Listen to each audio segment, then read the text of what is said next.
Hey everyone, I hope you're doing well and welcome back to my channel. So today I thought I would film for you guys my PlayStation Vita games collection.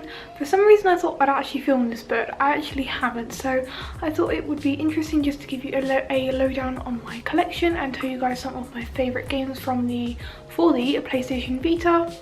I feel like the PS Vita is such an underrated console and it really does not get enough love. So I hope if you are watching this and you do find some games that you are interested in, it might give you that push to go out and buy the console itself. Now, just before we get into the games, I will just give you a little look at my PS Vita.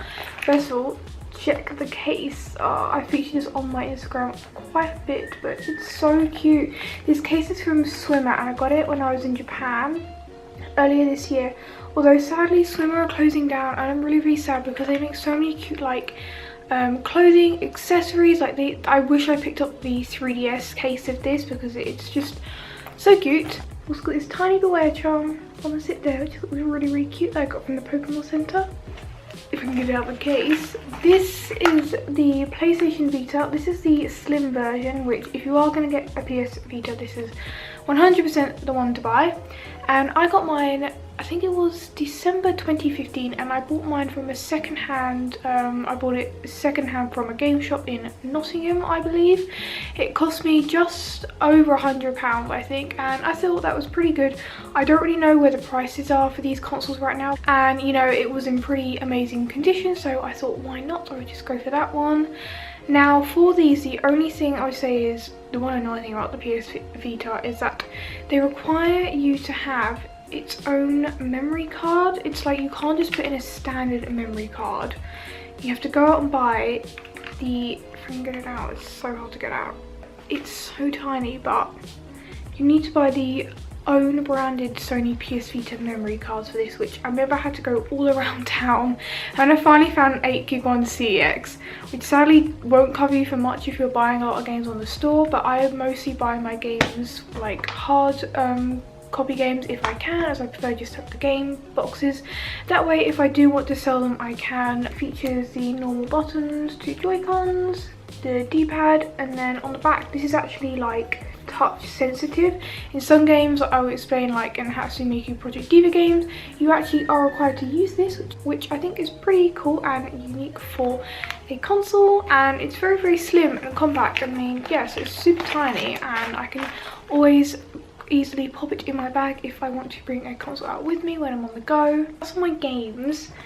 These are the hard copy games I own. I think I have another game box which is at my parents' house, which is kind of annoying because that's like my favourite one. But anyway, so including that I have 5 hard copy games, and then I have several others which I've got stored on a few memory cards on my Vita. I'm probably just going to give you a quick lowdown of the plot and the sort of premise of the game and what it's about, and then I'll give you a few points of the game that I really enjoy. If you do want to see any more like full in-depth reviews of any of the games, then please leave a comment and I will be happy to do so, just so otherwise this video isn't like 45 minutes long. The first game I'm going to talk about is one called Root Letter, and this is one of my newest games to my PS Vita collection. This is the special edition, which I managed to find in game for like £15, and I was so surprised because I've been eyeing it up on Amazon, and just this alone was like 20 something, so I was like, hell yeah, I'm getting that.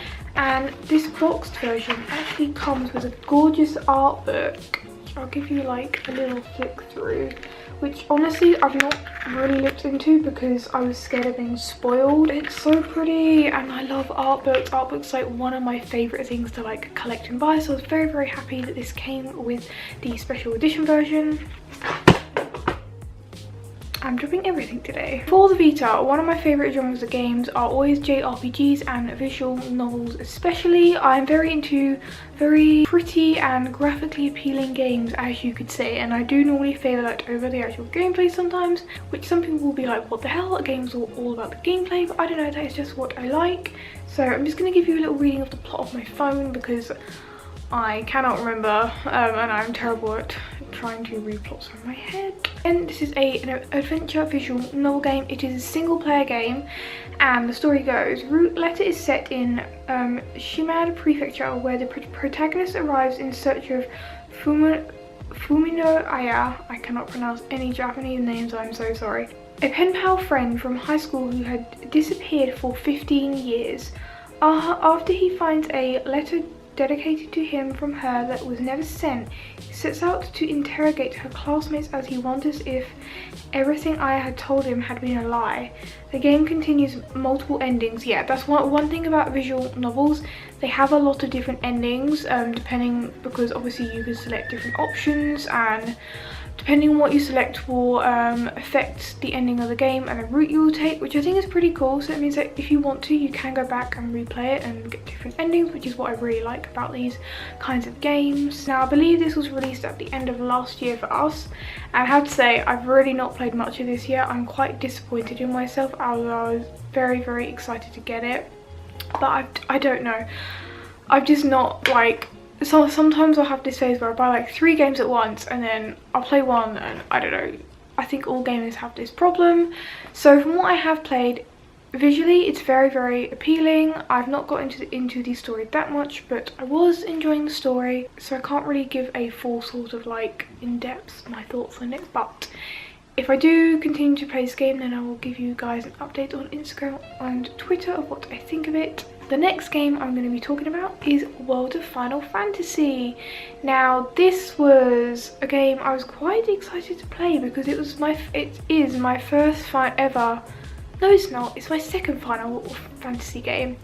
I first played, I think it was, there was one that came on the 3DS like the beginning of last year or something. The name's completely lost in my head, but anyway, I got that. I was quite disappointed with that because the gameplay was obviously not like a main Final Fantasy game, and I don't know, it just, after a while I got very bored of it. My boyfriend actually thought the same thing, but I really wanted to try and get more into the Final Fantasy series, as you know, I'd heard amazing things, and I don't own a PlayStation 4 or like 3, so I haven't ever played any of like the main Final Fantasy games, which I know I really should, but if I do ever get a PS4, then I 100% will. It's like in this super cute chibi style. I absolutely like, this was one of the things that really attracted me to the game, and I got the day 1 edition.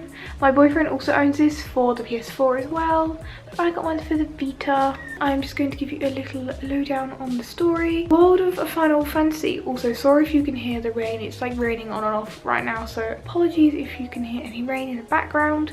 World of Final Fantasy is primarily set in the world of Grimoire, a land populated by classic Final Fantasy characters and monsters from around the series.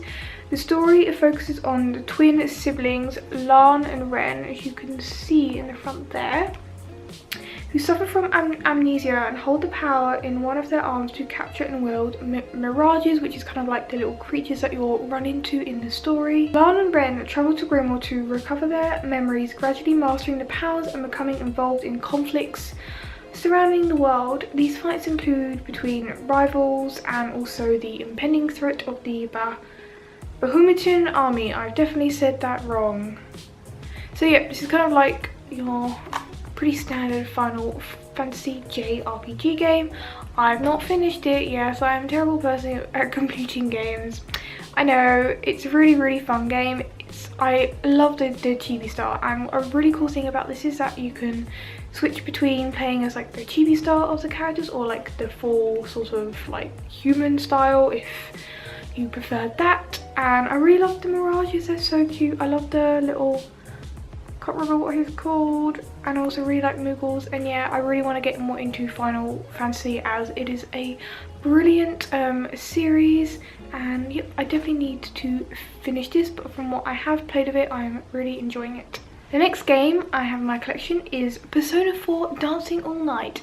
This is a game in the Persona series, which I love Persona so much. I really want to play more of them, and I'm still sad and salty that I don't have a PS4 so I can play Persona 5. You all know I love my rhythm games. This is more of a spin-off from the main Persona series, but this, the story goes, taking place roughly a month after the episode of Persona 4 Golden, which I'm yet to play. You and all her other friends dance alongside her in the upcoming Love Meets Bonds festival. As you, along with Nato, join up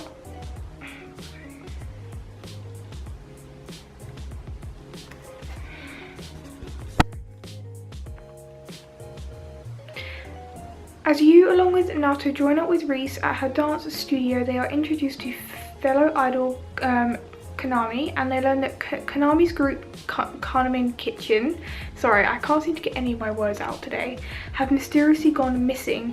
Looking into a rumour concerning a video that shows up on the LMB website at midnight, allegedly showing a dead idol, and if you apparently watch this, then you'll get sucked into like this alternative world. And so the Persona characters go on a mission to uncover the mysteries surrounding this so-called theory and rumour, and the main kind of like gameplay style is rhythm style game, which I absolutely adore. I love the songs in this, it's really fun. The one thing about like most like Persona games, there's so much text, it's very text heavy, so if you're not really that all about that in games, then you might not enjoy this so much. But one thing that does make it enjoyable is the voice acting, and the voice acting is like on point. Persona voice acting is so good. To be honest, any voice acting in any games is pretty awesome, and it really kind of like really helps immerse yourself in the story itself. I have completed this game, in fact. I remember for like a week straight, all I did was like just play this because I was like, yes, I'm gonna complete this game. And again, there's like slightly different endings and like variations you can go off in the story, but I have finished the main plot of this game, and it was really good. Like, I loved the whole story, I loved the ending, and I definitely thoroughly enjoyed this game. The next sort of series I'm going to talk about is Danganronpa. Now, I do own Danganronpa 1, 2, and I just got the third one, Ultra Despair Girls, like 2 days ago. And I'm very excited because Danganronpa V3 Killing Harmony is coming out in 1 month, and I'm so hyped for that. This one, Ultra Despair Girls, is more of a spin-off, and it's like set in between 1 and 2. So I thought that would be pretty fun, as I've already played the first 2. All of the Danganronpa games, kind of like this series revolves around an elite high school called Hope's Peak Academy. And every year they select kind of like these ultimate students, and it's like a super high school where really like talented high school students attend. And in Trigger Happy Havoc, which is the first game, Makoto is an average student selected to join Hope's Peak Academy, and he arrives at the school only to lose consciousness and later find himself trapped inside the school. In every one of the games there is like this sadistic bear called, I can never pronounce his name, Monokuma, and he announces that like he wants to set up like this killing game, and basically every so often one of the high school students will get murdered, and it's up to you to kind of like solve the mystery of who gets murdered. And these like class trials are held in which the remaining students must discuss among themselves which of the students did it. However, when they find out the culprit, they have to be killed. There are some very like gruesome graphic scenes, so if you're not into that, then you might not like the Danganronpa games, as they're very dark. I really like detective style games, as I'm very into Professor Layton, so I really like the gameplay style. It's also a bit like what's it called, Ace Attorney games as well, in that sense of like the trials. Although, however, if the culprit guesses incorrectly, the culprit will be able to leave the school, but everybody else will be murdered, so you gotta make the right choice. And then in the sequel, Danganronpa 2 Goodbye Despair, it's kind of like this similar premise, although this time it's taking place on a tropical island, and the student Hijami, a student who has no memory of his ultimate talent, they're taken there by Monokuma's like sister Usami, this really cute pink rabbit, which I really want like the Listen flavoured t-shirt of her on, who states it is a field trip to help the classmates become friends with each other. Although Monokuma turns up and he turns it into another killing game, obviously. So they're pretty intense games, but they're really fun, and I love the story. The characters are like all the characters have such cool personalities and designs, and I really want to cosplay some of them. And yep, I'm very excited to get the new game coming out next month. And then the last games in my PS Vita collection are the Hatsune Miku Project Diva games. I don't own any like physical game boxes of them, so you'll just have to imagine. I'll put some pictures up of the game boxes on the screen here. But yes, I've talked about these games a lot, as they are definitely, well, tied with Danganronpa, they're definitely my favourite games to play on the PS Vita, and they are the main reason I even bought my Vita in the first place. I own number 1, number 2 and the third one that came out last year. They are also on the PS4 as well. But basically these games are rhythm games, and you basically just go through the list of the Hatsune Miku songs that you get and you just play through them. They have different playable modes, so there's like easy, like medium, hard, and then there's always like the super ultimate mode, which is, I don't know how anybody can possibly move their fingers fast enough. Oh my god, it's like so intense. If you watch it on YouTube, you'll be blown away by what some people can do. And not just Hatsune Miku stars in these games, she also, in some of the songs, like Rin and Len and her other Vocaloid friends will appear. And also in the games, you can like use the coins that you collect from completing songs to buy extra outfits for them and like little gifts and stuff, which I think is really cool. And I'm pretty much a very big fan of the Vocaloid characters themselves and the songs. The songs are really cool, and it'd be really epic to go to an actual like Hatsune Miku concert in Japan one day. So yes, if you're a fan of anything Japanese, or you want a rhythm game to play, or something that isn't necessarily a JRPG, then I will definitely 10 out of 10 recommend the Hatsune Miku Project Diva series. I swear there's something else I was going to say about them. Nope, I can't remember, never mind. So those are all the games that I own for the PS Vita. If you also own this console as well, then tell me some of your favourite games to play on it down below, or if there are any games that you recommend for me. I have a huge list of JRPGs that I wish to buy for them, but a lot of them are either very hard to get hold of, or they sell for quite a high price because again they are hard to get hold of, and I could just buy them on the store, but I do like to get physical copies of the games if possible. If you did enjoy this, don't forget to give it a like and to subscribe before you go. I hope you all have a wonderful day, and I'll see you all next time. Bye guys!